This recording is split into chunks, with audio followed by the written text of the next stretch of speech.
தேர்தல் அறிக்கை தயாரிப்பு குழுவை கழக பொதுச் செயலாளர் தலைவர் வைகோ அவர்கள் அறிவித்தார்கள். கழகத்தினுடைய துணை பொதுச் செயலாளர் திமு ராஜேந்திரன் அவர்களுடைய தலைமையில் கொள்கை விளக்கச் செயலாளர் வந்தியத்தேவன், சட்டத்துறை செயலாளர் வழக்கறிஞர் சூரி நந்தகோபால், தணிக்கைக்குழு உறுப்பினர் செந்தில் செல்வன், இலக்கியணி செயலாளர் காரை செல்வராஜ், இளைஞரணி செயலாளர் ஆசை தம்பி ஆகியோரை உறுப்பினராக கொண்டு அறிவிக்கப்பட்ட தேர்தல் தயாரிப்பு குழுவினுடைய முதல் கூட்டம் இன்றைக்கு தொடங்கியிருக்கிறது.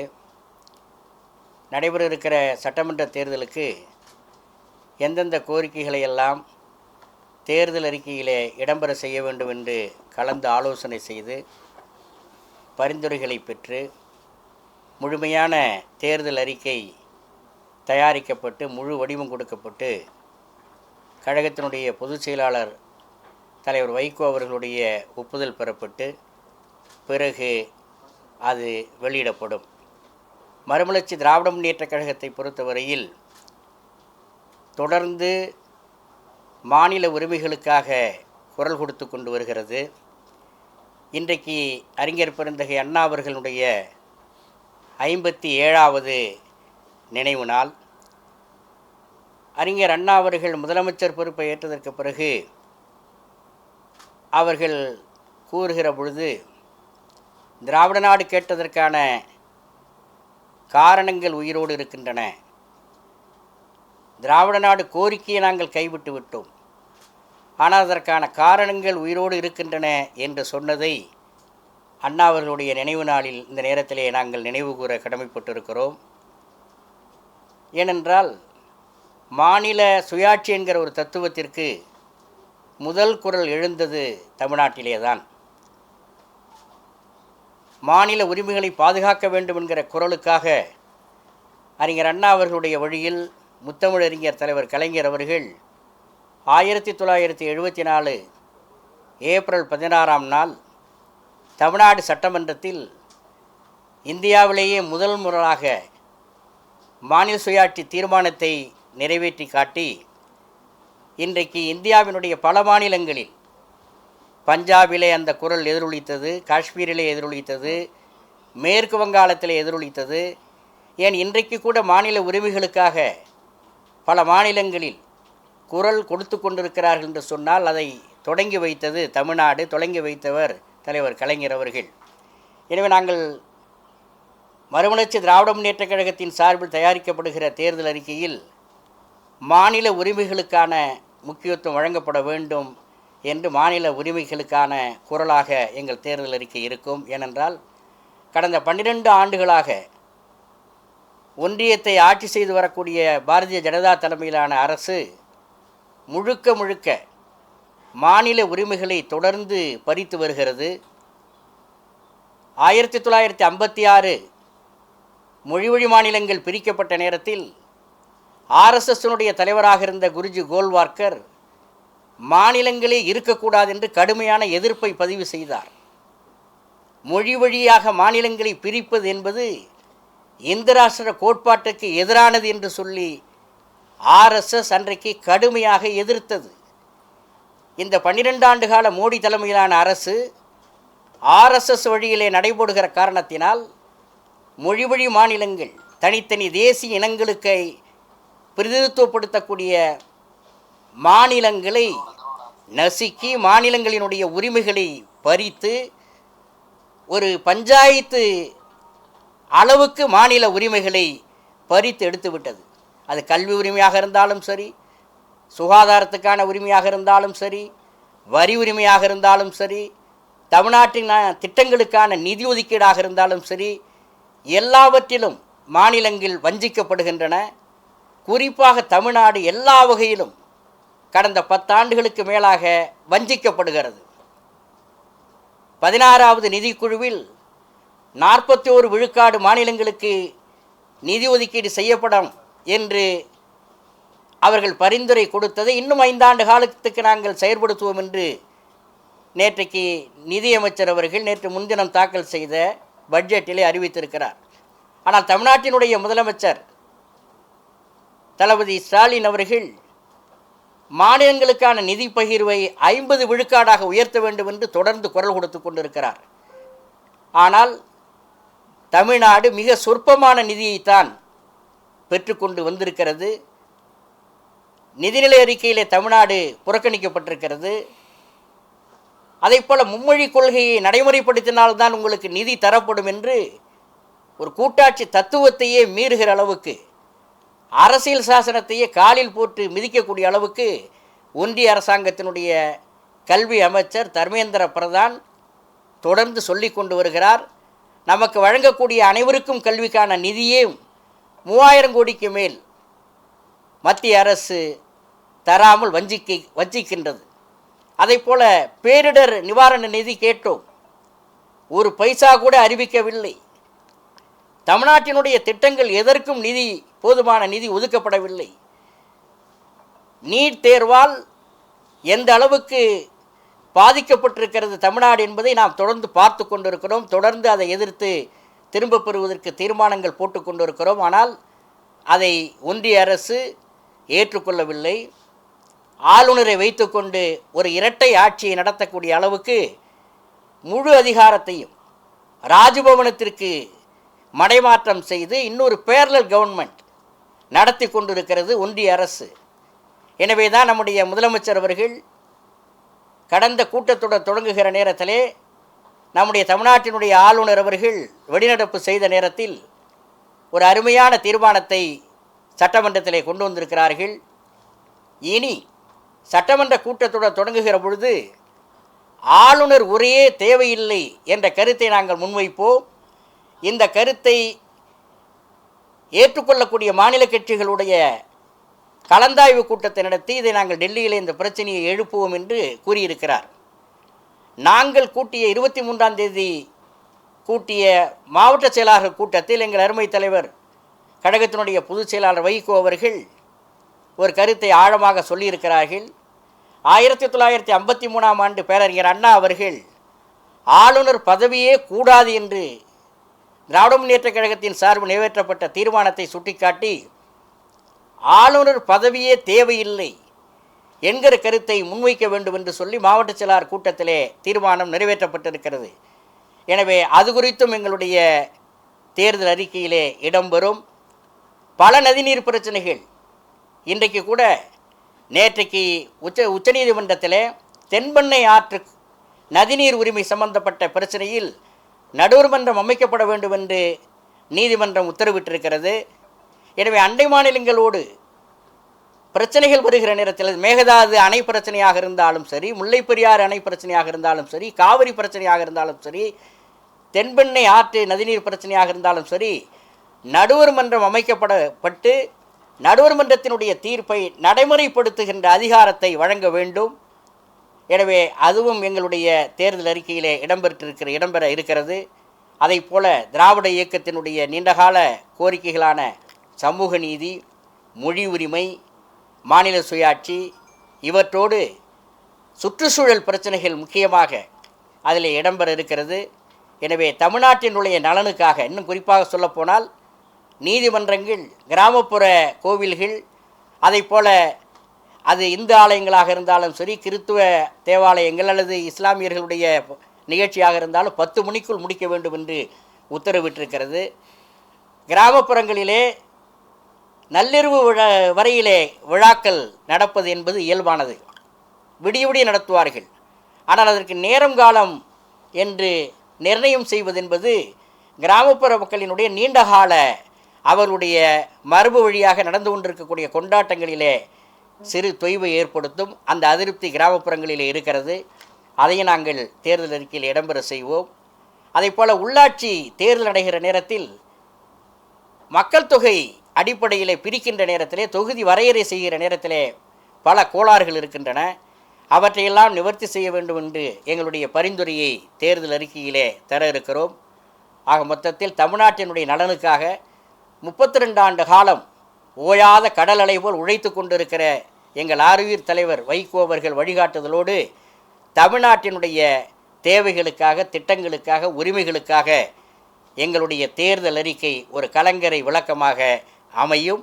அதற்கு தொடக்கமாக இன்றைக்கு அலந்தாய்வு கூட்டம் நடைபெற்று கொண்டிருக்கிறது. தமிழ்நாட்டினுடைய பல்வேறு பகுதிகளில், குறிப்பாக கொங்கு மண்டலத்திலே திருப்பூர், கோவை, ஈரோடு, கரூர் மண்டலத்தில் அங்கே இருக்கக்கூடிய ஜவுளித்துறை சந்தித்து கொண்டிருக்கிற நெருக்கடிகள், பனியன் தொழில் சந்தித்து கொண்டிருக்கிற நெருக்கடி, அமெரிக்காவினுடைய நேற்றைக்கு எங்கள் ஆர்வீர் தலைவர் அவர்கள் கொடுத்திருக்கிற அறிக்கையில் அமெரிக்க அதிபர் ட்ரம்ப் அவர்களினுடைய டாக்ஸ் டெரரிசம் என்கிற வார்த்தையை பயன்படுத்தியிருக்கிறார். வரி பயங்கரவாதம், இந்த வார்த்தையை இந்திய தலைவர்களிலே முதலிலே பயன்படுத்தியிருக்கிற தலைவர் எங்கள் தலைவர் தான். வரி பயங்கரவாதத்தை ஏவி இந்தியாவிலே அமெரிக்க ஆதிக்கத்தை நிலைநாட்டுவதற்கு அமெரிக்கா முயற்சி எடுக்கிற பொழுது அதிலிருந்து மீட்டு கொண்டு வருவதற்கு தீர்வு காண்பதற்கு உருப்படியான தீர்வு முன்வைக்க வேண்டும் என்று தலைவர் வைகோ அவர்கள் வலியுறுத்தியிருக்கிறார்கள். அதையும் நாங்கள் பாதிக்கப்பட்டிருக்கக்கூடிய பகுதிகளிலே அவர்களுடைய கோரிக்கைகளை எல்லாம் பெற்று ஒரு முழுமையான தேர்தல் அறிக்கையை மறுமலர்ச்சி திராவிட முன்னேற்றக் கழகத்தின் சார்பில் எங்கள் பரிந்துரையாக முன்வைப்போம். நீண்ட நாள் கோரிக்கை இந்த பூரண மதுவிலக்கு அது சம்பந்தமாகும். அதே மாதிரி இன்னொரு தலைநகரம் வேணுங்கிற மாதிரி தமிழ்நாட்டுக்கு மத்தியிலேயோ தென் மாவட்டங்களையோ இன்னொரு தலைநகரங்கிற கோரிக்கையும் நீண்ட நாள் கோரிக்கையாக இருக்குது. உச்சநீதிமன்றத்துடைய கிளை தமிழ்நாட்டில் வரணுங்கிற மாதிரி கோரிக்கைகள் இருக்குது. அது மாதிரி மறுமலர்ச்சி திமுக முதலில் 96 தேர்தலை சந்தித்த நேரத்தில் இந்த கோரிக்கைகள்லாம் நாங்கள் முன்வைத்த கோரிக்கைகள் தான் 30 ஆண்டு காலத்துக்கு பிறகு எல்லா கட்சிகளும் முன்வைக்கிறார்கள்.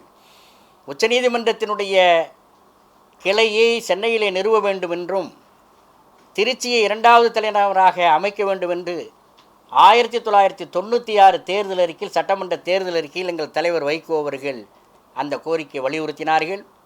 நாங்கள் அதை தொடர்ந்து வலியுறுத்தி கொண்டிருக்கிறோம். முழு மதுவிலக்கு என்பது மறுமலர்ச்சி திமுகவினுடைய இலக்கு. இந்த குடியின் பிடியிலிருந்து, போதை பிடியிலிருந்து தமிழ்நாட்டை மீட்பதற்கு எங்கள் ஆர்வீர் தலைவர் அவர்கள் 82 வயதிலே 175 கிலோமீட்டர் திருச்சியிலிருந்து மதுரை வரையிலே ஜனவரி 2ஆம் தேதி தொடங்கி அவர்களுடைய நடைபயணத்தை வெற்றிகரமாக 12ஆம் தேதி நிறைவு செய்தார்கள். எனவே முழு மதுவிலக்கு எங்களுடைய இலக்கு. எங்களுடைய குரலை நாங்கள் தொடர்ந்து எதிரொலித்து கொண்டே இருப்போம்.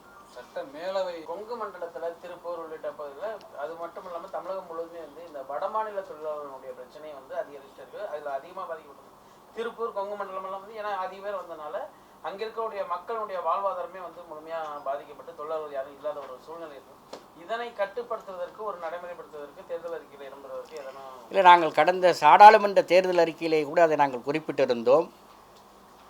புலம்பெயர்ந்து வரக்கூடிய தொழிலாளர்கள் மீது யாராக இருந்தாலும் சரி, அது தொழிலாளர் வர்க்கம், உழைக்கும் வர்க்கத்தின் மீது எந்த விதமான தாக்குதலும் இருக்கக்கூடாது, அது உண்மை. ஆனால் புலம்பெயர்ந்து வரக்கூடிய தொழிலாளர்களை பற்றி பட்டியலிட்டு ஆய்வு நடத்தி அவருடைய எண்ணிக்கை எவ்வளவு இருக்கிறது என்கிற ஆவணங்களை தமிழ்நாடு அரசு பராமரிக்க வேண்டும் என்று நாங்கள் தொடர்ந்து மாவட்ட செயலா கூட்டங்களில் எங்கள் நிர்வாக குழுவிலே தீர்மானங்களை ஏற்கனவே நிறைவேற்றியிருக்கோம்.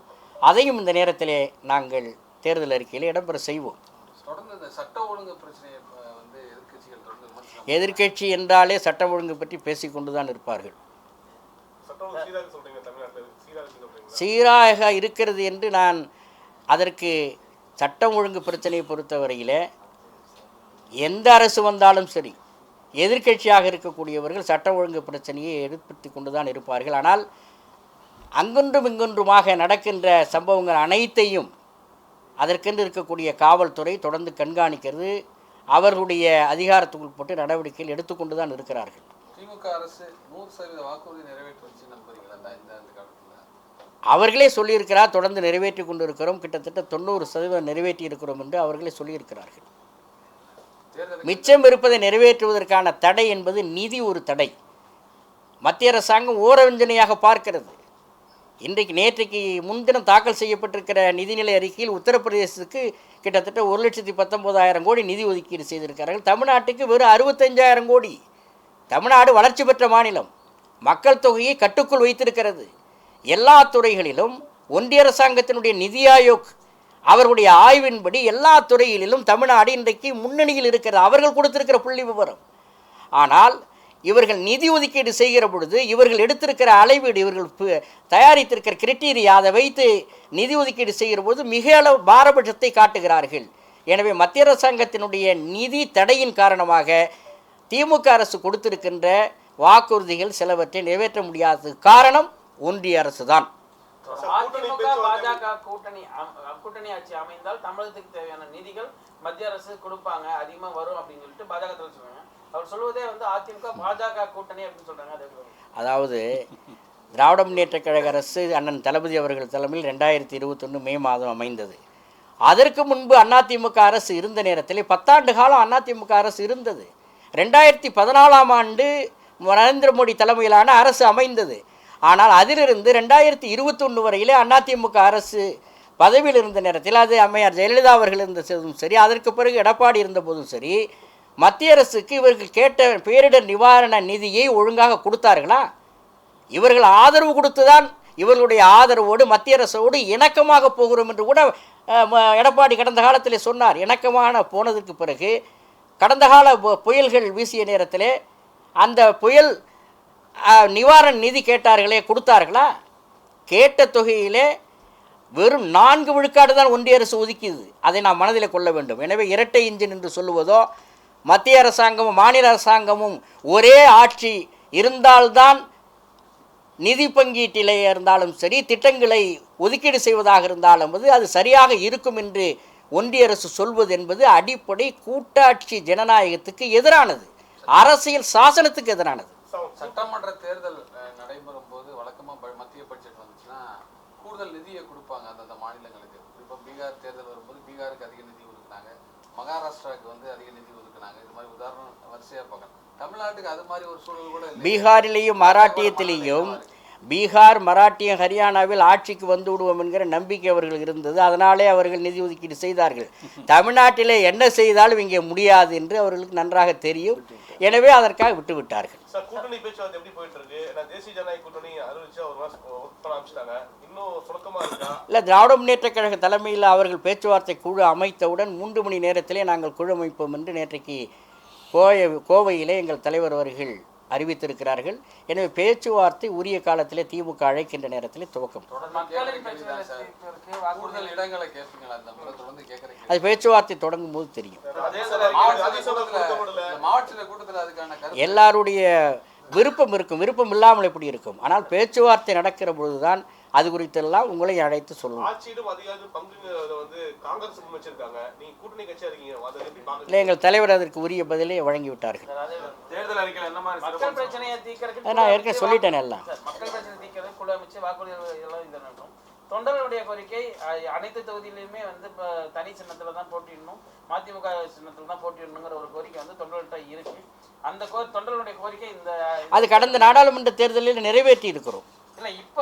கடந்த நாடாளுமன்ற தேர்தலில் நிறைவேற்றி இருக்கிறோம். தொண்டர்களுடைய நினைப்பை கடந்த நாடாளுமன்ற தேர்தலில் எப்படி நிறைவேற்றினோமோ அதுபோன்று தலைவர் அவர்கள் முடிவெடுப்பார்கள். அது விஜய் பேச்சையெல்லாம் ஒரு பேச்சாக எடுத்துக்கொள்ளாங்க தயாராக இல்லை. அது தமிழ்நாடு பல காட்சிகளை கண்டு கொண்டு இருக்கிறது. இந்த பட்ஜெட்டை பற்றி அவருடைய கருத்து என்ன? மகாத்மா காந்தி வேலைவாய்ப்பு உறுதி திட்டத்தில் அந்த திட்டத்தினுடைய பெயரை நீக்கினார்கள், திட்டத்தையே நீர்த்து போக செய்தார்கள். அவருடைய கருத்து என்ன? இருமொழி கொள்கை நடைமுறைப்படுத்தப்படும் என்று பேரறிஞர் அண்ணா அவர்கள் இன்றைக்கு அண்ணாவுடைய நினைவு நாளில் நான் சொல்கிறேன், இருமொழி கொள்கை தான் எங்கள் கொள்கை என்று அண்ணா அறிவித்தார் 1968 ஜனவரி 23 அந்த இருமொழி கொள்கைக்கு எதிராக மும்மொழி கொள்கையை நடைமுறைப்படுத்தினால்தான் ஒன்றிய அரசு நிதி தரும் என்று சொல்கிறாரே மத்திய கல்வி அமைச்சர் பிரதான். அது குறித்து அவருடைய கருத்து என்ன? எனவே எந்த நோக்கத்துக்காக அவர்கள் தேர்தலை சந்திக்கிறார்கள் என்பது தெரியாது. போக போக அவர்களுடைய முகத்தெரிகள் கிழியும்.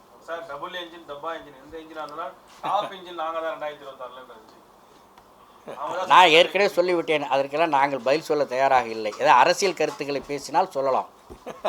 சரி, உண்மை இல்லை, இந்த மாத இறுதிக்குள் முடிந்துடும். ஆமாம், கேட்குறோம். ஆல்ரெடி நாங்கள் வந்து மெயிலில் கேட்டிருக்கிறோம், மாவட்ட செயலாளர் மூலயமா கேட்டிருக்கிறோம்.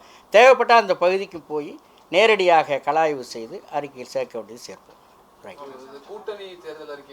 இல்லை, மறுமலர்ச்சி திமுகவுடைய தேர்தல் அறிக்கை நாங்கள் பரிந்துரை செய்வோம். இல்லை, அது அவசியம் இல்லை. தேங்க்யூ. பத்மநாபன் நல்லா கட் பண்ணிங்க. அவர் தான் இங்கே வழக்கமாக தலைவரை கேட்குறது அவங்களுக்கு